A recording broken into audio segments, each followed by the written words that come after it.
Sa ngayon mukhang busy na raw itong SMC sa pag-o-offer dito kay Robert Boli kung saan siya mapupunta. At ngayon ang isang tinitingnan natin, actually medyo matagal-tagal na to na balita na baka matuloy na yung paglipat nito si Robert Bolick dito sa San Miguel Beer. At ang magiging kapalit ay itong si Chris Ross at itong si Simon Enciso. At baka ang maging rotation ngayon ng guard ng San Miguel Beer kapag nagkataon ay itong si Terence Romeo, Robert Bolick at itong si Kitty Menes. At dito naman sa kanilang shooting guard si CJ Perez at si Jericho Cruz. Ito si Robert Bolick matagal na rin napapabalita doon sa Ginebra daw mapupunta, pero dahil nandun na si Maverick Ahanmisi, baka itong si Bolick ay dito na sa SMB bumagsak. Kumbaga kung itong si LA Tenorio meron ng Ahanmisi na pwedeng ipalit, sa SMB naghahanap pa sila dito kay Chris Ross. At ngayon mukhang ito ng si Robert Bolick yan. Siyempre hindi pa natin natitiyak dahil unang-una may posibilidad na ito si Bolick baka sa Magnolia o baka naman sa ibang team sa PBA mapunta.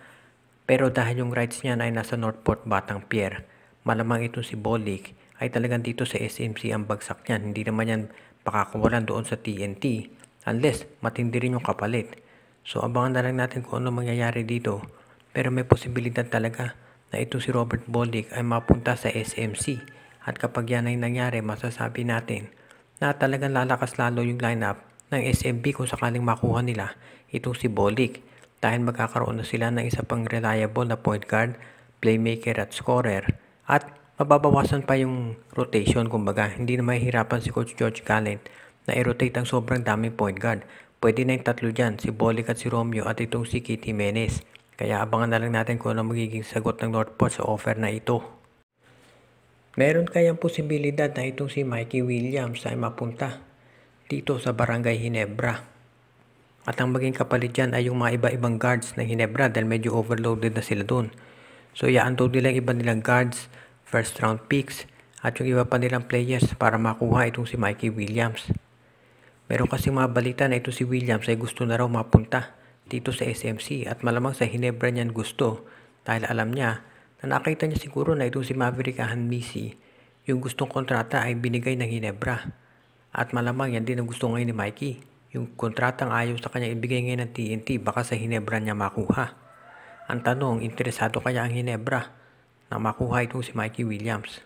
Kasi kailangan natin tignan ngayon unang-una kung kukunin ng Ginebra ito si Mikey, baka i-insist ni Mikey at ng manager niya na yung stipulation na anytime pwede silang mag-renegotiate ay nandun din sa kontrata. Kapag hiningi yan ni Mikey at binigay ng Ginebra, mahihirapan din ng Gene Kings.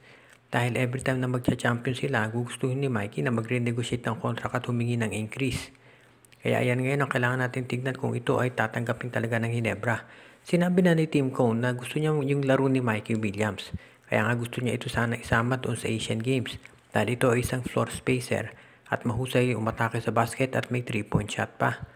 Yun nga lang, medyo demanding ito pagdating sa salary kaya hindi natin matitiyak na ito talaga ay kukunin ng Ginebra. Kahit mag-express ng interest si Mikey na gusto niya maglaro sa Ginebra, hindi automatic yan na kukunin siya nito. Depende rin niya syempre doon sa magiging offer. At kahit sabihin na natin balance yung offer nila sa TNT, mapapaisip syempre ito si Coach Tim Cone kung worth it ba talaga itong si Mikey Williams, lalo na at meron naman silang Maverick Ahanmisi, Stanley Pringle at LA Tenorio doon sa kanilang backcourt. Kaya napakabigat na desisyon ito kung sakasakali nga na mangyari. Okay, sinabi ngayon itong PBA na inaprubahan na raw nila yung pagdagdag ng 2 pang teams ngayon at kinausap na nila itong si Commissioner Willie Marshall na humanap ng 2 teams na idadagdag dito sa liga.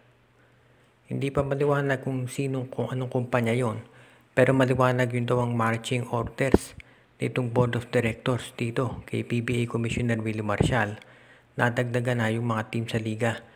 Marami ng fans na nagsasabi na dapat itong matagal nang ginawa dahil kumbaga ang nakikita nating issue dito sa PBA ngayon ay napakaraming mga bagong players na pumapasok pero hindi na nabibigyan ng pagkakataong maglaro kasi nga sa sobrang konti ng teams kumpara dun sa dami ng mga players.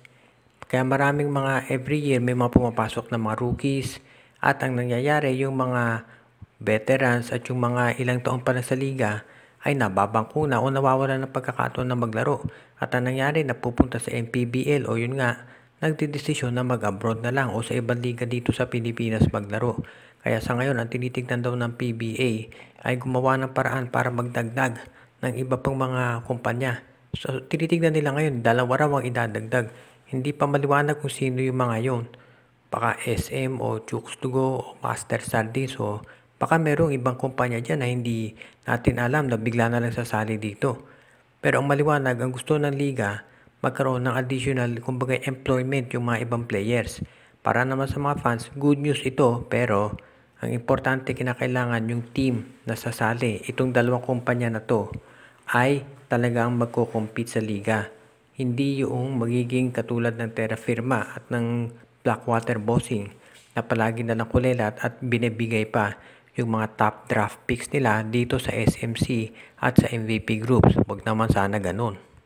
Binibigyan na nga ba ng ultimatum ng SMC itong Magnolia para manalo ng kampyonato? Ang una kasi nating alam dito, mukhang ang gusto lang ng SMC ay makapasok lamang sa finals itong Magnolia. Pero ngayon mukhang ang gusto raw ng management ay magkampiyon na talaga sila. Dahil daw sa lakas ng kanilang lineup ngayon at syempre pati na yung kanilang import. At syempre alam natin Hinebra ngayon, wala dyan si Jeremiah Gray, wala din si Justin Brownlee malamang. At ang SMB nag-i-struggle pa rin dahil maraming mga players na gustong idagdag doon sa rotation. At syempre si Coach George Gallant, naninibago pa rin niya kahit papaano dahil nasanay ang SMB sa estilo ni Coach Leo Austria. So kumbaga, ang Magnolia ngayon, ang best chance nila na manalo ng kampyonato.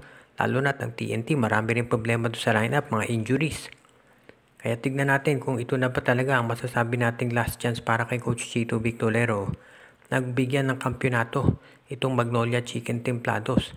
Kapag yan ay nagkataon at nag-champion nga sila, masasabi natin na maganda yung build-up na ginawa ni Alfrancis Chua dyan, lalo na. At binigyan nga dyan to si Abu Tratter at David Morel. At of course yung improvement dito kay James Laput. Tignan din natin kung talagang mahusay yung import katulad nung sinasabi doon sa mga highlights at sinasabi na rin ni Coach Chito Victorero. At kung sakali nga na mag-champion ang Magnolia, hindi na siguro lalabas yung mga opinion ng mga iba na talagang bias daw ang SMC at dalawang teams lang ang pinapaboran. Pero kung hindi mag-champion ang Magnolia dyan, huwag tayong magulat kung biglang magkaroon ng malaking pagbabago. Hindi lang balasa doon sa mga players, kung hindi baka pati doon sa coaching staff ay magkaroon na rin ng mga pagbabago dyan. Shout out kay Joseph Pineda, Toto Mamon, Rosemary Ginelo, Margot, Gabriel Ugteyang, Admond de Guzman, Junjun, Angie, Patpat at B-Boy Matas, Noel Corpus, Princess Yumi Corpus at Girly Baduria, Ronald Barbosidad, RG Bueno at Dalina Family, Anthony Alon, Josh Magiray, Espejo at Rosales Family, John Mark Cantos, Jason Mendoza, kay Myron Almosa at Palyete Family, Katsakino Dukusin, Donel Santiago, Dexter Domer, Ireneo Salangsang, Edwin Carmona Jr., Enju, Oji, Len Gio at Gia Santillana at Tagle Family, Dionisio Mercado, Judy, Edwina, Shaina, Carl, Jaira at Jonah Villarosa, Brian Andres, Jordan at John Redding Balanta at Sid Maria, Rico Olarte, JJ Sibum at kay Enrico at Presi Angsioko.